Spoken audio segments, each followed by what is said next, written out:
Tokyo, U.S. Secretary of State Mike Pompeo pledged Saturday that the Trump administration's effort to get North Korea to give up its nuclear weapons would be fully coordinated with allies Japan and South Korea. He made the remarks as he prepared to travel to Pyongyang under pressure to produce tangible progress toward that goal. Pompeo met Japanese Prime Minister Shinzo Abe in Tokyo on the eve of his fourth visit to North Korea, during which he'll be looking to arrange a second summit between President Donald Trump and North Korean leader Kim Jong-un and plot a path forward on denuclearization. Japan, notably, has been wary of Mr. Trump's initiative, fearing it could affect its long-standing security relationship with the U.S. Pompeo told Abe that it is important for him to hear from the Japanese leader so we have a fully coordinated and unified view.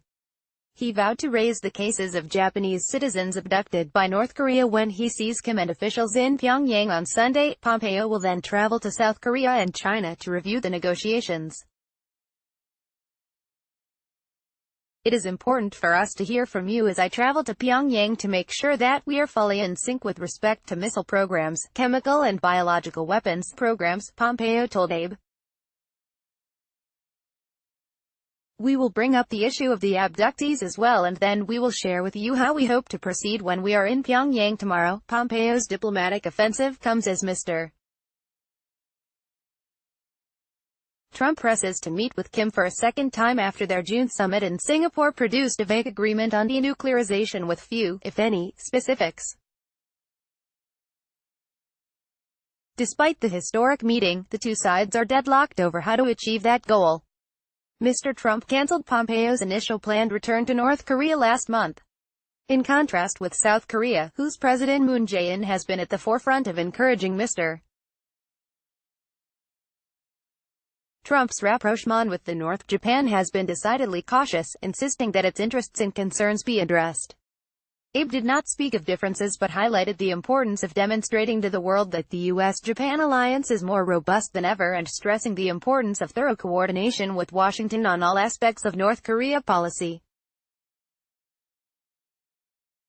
Pompeo has repeatedly refused to discuss details of negotiations, including a U.S. position on North Korea's demand for a declared end to the Korean War and a proposal from Seoul for such a declaration to be accompanied by a shutdown of its main known nuclear facility. Speaking aboard his plane on Friday, Pompeo said his mission was to make sure that we understand what each side is truly trying to achieve, and how we can deliver against the commitments that were made in Singapore. He said they would develop options, if not finalize the location and timing of a second Trump-Kim summit. He has also distanced himself from an earlier stated goal of achieving North Korea's nuclear weapons abandonment by the end of Trump's term in January 2021. Since the effort got underway with a secret visit to the North by then CIA Chief Pompeo in April, there has been only limited progress.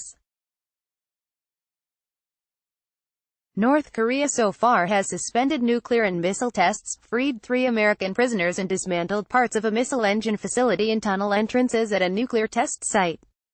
It has not taken any steps to halt nuclear weapons or missile development. The North has accused Washington of making unilateral and gangster-like demands on denuclearization and insisted that sanctions should be lifted before any progress in nuclear talks. Last week, North Korean Foreign Minister Ri Yong-ho told the United Nations General Assembly that there is no way his nation will ever disarm its nuclear weapons first if it can't trust Washington, CBS News' Pamela Falk reported. Without any trust in the U.S., there will be no confidence in our national security and, under such circumstances, there is no way we will unilaterally disarm ourselves first, Ri said. Ri noted that it has been over 1 year since nuclear tests and rocket test launches have taken place. Ri said that Kim Jong-un had a firm determination to turn the Korean peninsula into a land of peace free of both nuclear weapons and nuclear threats. U.S. officials have thus far said sanctions will remain in place until the North's denuclearization is fully verified.